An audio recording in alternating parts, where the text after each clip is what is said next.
Fala galera, último dia de quartas de finais, já estão definidos os 8 melhores equipos desta Copa Qatar 2022.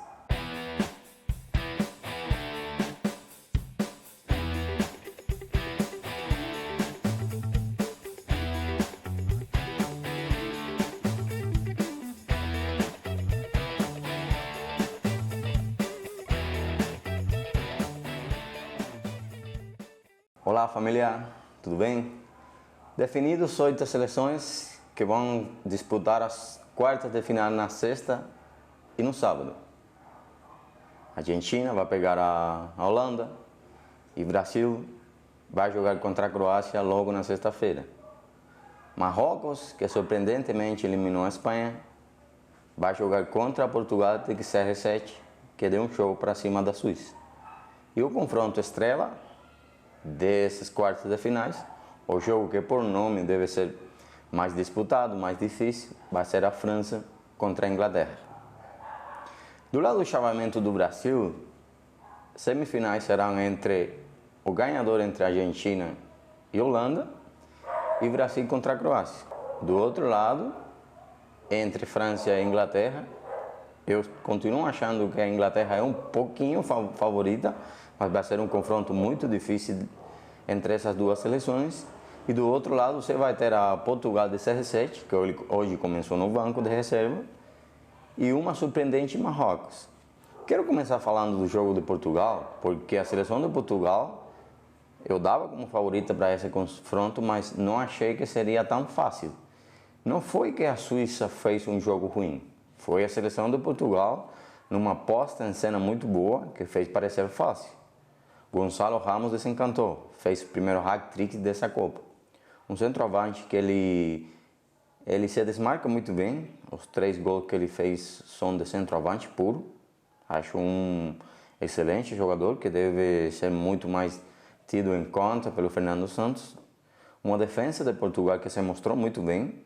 O Pepe, ele continua tendo um nível excelente nessa Copa. Eu acho muito importante para as pretensões de Portugal chegar longe na Copa, o desempenho que eles vêm tendo na defesa. Com Pepe e com Rubem Dias na zaga e o goleiro que tá jogando muito bem. Eu achei que a Suíça ia apresentar um pouco mais de batalha, mas no final das contas a seleção de Portugal fez valer o favoritismo e já está nas quartas de final. Eu tinha analisado a seleção de Marrocos e sabia que não ia ser um rival fácil para a Espanha. É uma seleção bem postada em campo, que eles disputam cada uma das bolas como se fosse a última bola da vida de cada um dos jogadores de Marrocos, que tem um plano de jogo muito bem definido. Eu acho que o futebol consegue ganhar quem consiga desenvolver em campo o plano de jogo que ele tem antes de começar a partida. Pode ser que você goste mais da ideia do jogo da Espanha, por exemplo. Perfeito. Pode ser que tenha algum outro torcedor que goste mais da ideia de jogo de Marrocos. Perfeito. A Espanha, por exemplo, ela não conseguiu chegar até com boas chances de gol em momento nenhum do jogo. A maioria dos jogadores da Espanha, eles deixaram o que desejar em campo. O Pedri e o Gavi demonstraram que ainda são muito novos, que eles precisam se curtir mais e ganhar mais experiência. Eu acho que o Luis Enrique, além de ser um bom treinador, ele cometeu erros táticos em campos que não custaram caro e já não deixaram a partida decidida antes dos pênaltis por uma questão de sorte. O Fernando Llorente, ele não é lateral direito de ofício. O Buffal, sempre que conseguiu ir para cima dele, acabou ganhando o pico da área e criando perigo. Eu acho que a seleção da Espanha, se a gente dar uma olhada, tem uma ideia de jogo que a maioria das pessoas acham que é a melhor, mas para isso eu acho que comentei num vídeo, você precisa ter jogadores feitos para esse esquema de jogo, e já não tem mais.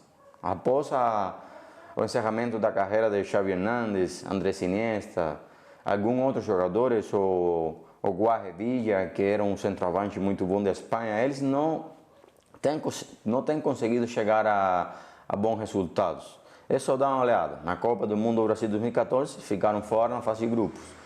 Copa do Mundo Rússia 2018, ficaram fora já logo nas oitavas contra a Rússia nos pênaltis. E essa Copa agora, surpreendentemente, eles ficaram fora contra Marrocos nos pênaltis.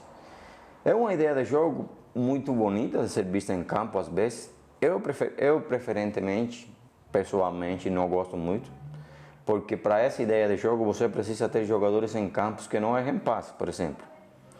E se você não conseguir achar os espaços contra uma seleção como o Marrocos, que se fecha bem, colocou 2 linhas de 4 em campo, você não vai ter chances de gol. Por exemplo, a única chance de gol que aconteceu no primeiro tempo foi uma bola enfiada nas costas da zaga para o Asensio, que também não é um centroavante, aquele camisa 9.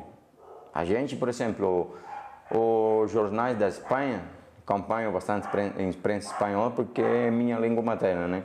Eles não conseguem entender porque o Morata, que ele não é o melhor centroavante do mundo, a gente sabe, mas ele é de fato o jogador que mais poder de fogo, que mais gol consegue fazer na Espanha. O Luis Henrique não colocou ele em campo como titular, com aquela história do falso camisa 9. Isso deu certo aí para o Barcelona porque tinha o Messi, que era um jogador totalmente diferente, que conseguia finalizar a maioria das jogadas que criavam Xavi e Iniesta no meio campo. Além disso, aquele Barcelona tinha jogadores como o Dani Alves na lateral direita, o próprio Messi, Fábregas, Villa, que eles não erravam passe. Uma ideia de jogo que para dar certo, você tem que montar um esquema perfeito. E tem que coincidir uma geração de jogadores que eu acho que nesse exato momento a seleção da Espanha não tem. Tem jogadores talentosos? Sim. Tem jogadores com um futuro promissor? Sim. Mas por enquanto não deu certo. Na Eurocopa 2020, é o melhor resultado da seleção espanhola no ciclo Luis Henrique. Mas também não foi um jogo da Espanha que você ficasse de olhos brilhantes. Que você falasse, o jogo da Espanha é perfeito, eles são favoritos sim. Tirando o jogo da Costa Rica, que o placar foi 6-0, a seleção da Espanha não conseguiu jogar bem nenhum dos outros jogos. Contra a Alemanha foi bem 60 minutos, mas poderia ter perdido o jogo, por exemplo, no final da partida. Contra o Japão, eles cometeram erros infantis em campo, nos dois gols do Japão. E já falando um pouco de questões extrafutebolísticas, que eu não gosto muito, mas porque eu gosto mais de falar do jogo taticamente, o Luis Henrique ele é um personagem, como posso falar, ele é polêmico. Por exemplo, no jogo de ontem contra o Brasil, ele estava fazendo streaming. Aí a imprensa espanhola já é tipo aquela briga entre Zagallo e a imprensa.